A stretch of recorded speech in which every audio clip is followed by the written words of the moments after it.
Hey guys, this is A. Renee from Journal, Jot, and Jive. If this is your first time stopping by the channel, welcome to the channel. If you are a returning subscriber, hey y'all. Yes.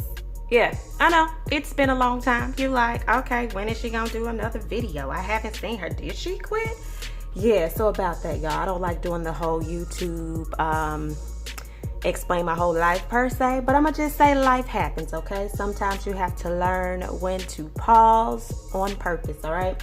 So a little pause on purpose. I'm getting back to where I need to be, and I'm here today. So hopefully you're excited to see me pop up in your feed, your notifications go off. And so we're gonna do something a little bit different today, all right? So one of the things I wanted to do is get back into journal moments here on this channel. Yes, I'll still do planner stuff, but you know, journal, jot, and jive. I feel like I was jotting more than showing you journal aspects. So the first video returning, I decided would be a journal based video. All right, so this video is going to be a little different in regards that you will all get to see me write in my journal, and there will be a little vlog aspect to the journal, just with some other stuff added in. So I think it's going to be cool, something different, something new, something a little fresh, and I am excited to get this started. All right, so take a seat if you're not already, relax, get your cup of coffee, water, tea, whatever it is, and let's go ahead and get into the video.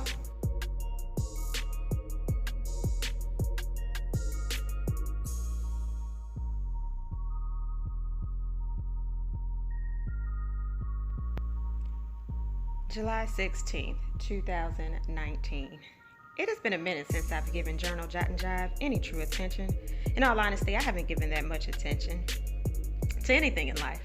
For the past few weeks, I've done the bare minimum to scoot through the hours of the day.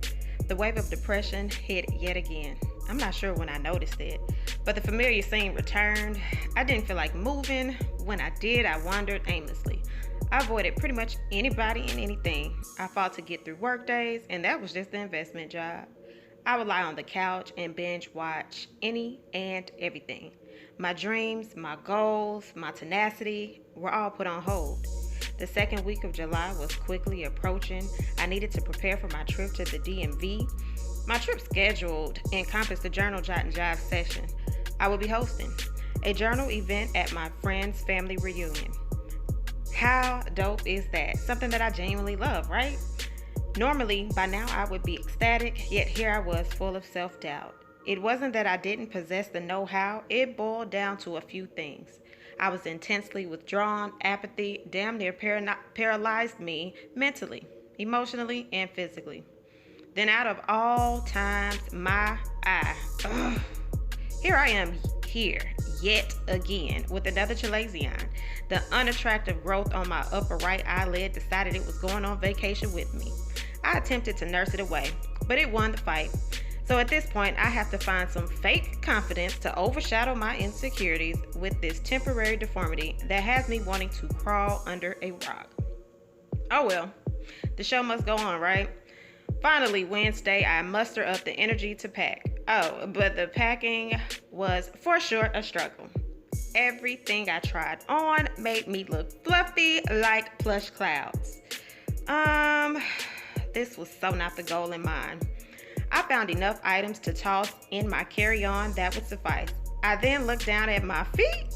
Those jokers looked like they had been through the battlefield. I proceeded to perform at-home surgery on my feet and indulged in a self-pedicure. Thursday morning arrives, and it's go time. I get ready and I opt to skip breakfast. My mom and son drop me off at Atlanta's airport. The moment of truth hits. Yeah, so I really don't like flying. How in the entire heck? Here I am getting flued out. I like that saying. Anywho, now I have to strategically calm myself down to avoid a panic attack. I make a restroom stop because plain bathrooms, no ma'am. I make a pit stop at Starbucks for some banana bread. After placing my order, I wait patiently with other customers until they call my name. After getting my bread, I roll my luggage to my designated area. I pull my digital boarding pass and wait anxiously. The lady comes over the intercom. She places her mouth close to the receiver and calls for flight 1700. Each call for each section comes through the intercom muffled. My anxiety heightens. I walk through the tunnel and step on the plane.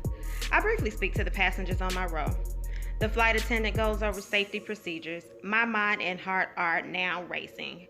We have a 30-minute hold on the tarmac. I swear, Atlanta has traffic everywhere, even with aircrafts. The plane accelerates and we are flying down the lane.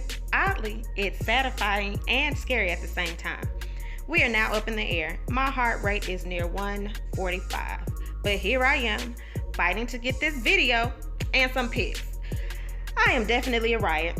I silently say, breathe, Adrian, and calm the F down. The turbulence during the incline make me thankful. I chewed the 2 bitter Bo9 pills for motion sickness. About 40 minutes into the flight, I calmed down, sort of. I attempted to read a book, and that was an epic fail. I settled for an audiobook instead. We landed safely, and right as we land, my phone dies. Just great. I exit the plane and find the nearest restroom. Afterwards, I find a charging station and charge my phone long enough to reach Leah. Once picked up, the non-stop weekend would begin. Our first order of business was lunch. We ate Ethiopian food at Mieza. Did I say that right? It was so satisfying. Upon leaving, the sky would fall out. We proceeded through the rainy weather and headed to the Erin Condren store. The store was cute, vibrant, and fun to experience. I performed a pen test and walked out with a few purchases. Every time I travel to a place, I like trying coffee shops, so the trip would be no different. We also ventured into DC on another day and tried a shop called Calabash. I love how warm and inviting it was on the inside in contrast to the hustle and bustle of DC traffic. We chatted and sipped our tea, and I would sneak a journal moment in. As the trip progressed, my worries and stress subsided. A few times I would concern myself with finances and struggles. I quickly tucked those thoughts away for later. In preparation for the journal event, I tossed on Netflix and began preparing items for Saturday's session. The morning arrived. Hello, Saturday.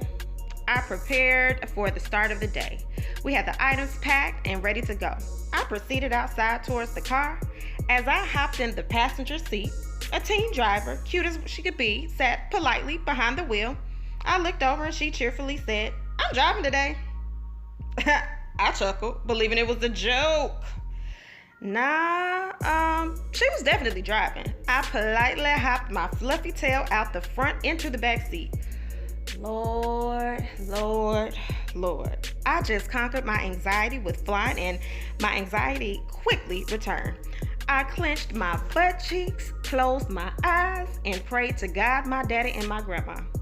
It was on this day that I accepted I need to seek additional help with managing my anxiety. I love to pretend I was cool, calm, and collected, but I was scared, shaky, and shook. Obviously, we arrived to each site okay because I'm here to write about it. I have to laugh because I often pray for God to add excitement in my world. Next time, I think I need to be a little more specific. Anywho, the journal event went great. I received great feedback. It helped restore my confidence and allowed me to regain trust in my purpose. Later, we would head to the park for the cookout. The breeze was calming, the lake scenery was refreshing and needed. I managed to sneak another journal moment in. We ate, played games, talked, walked the park, simply enjoyed what life presented. Sunday arrived. I washed clothes, packed, and ate a banana. We ran some errands and stopped for coffee and tea, of course. As we traveled to the airport, Leah and I would chat. I love our meaningful chats. There is something about friends instilling life into you. They will allow you to vent, but always find a way to make sure you don't lose all of your oxygen. Life has a funny way of revealing what you need at the right time. Remember, write your heart out.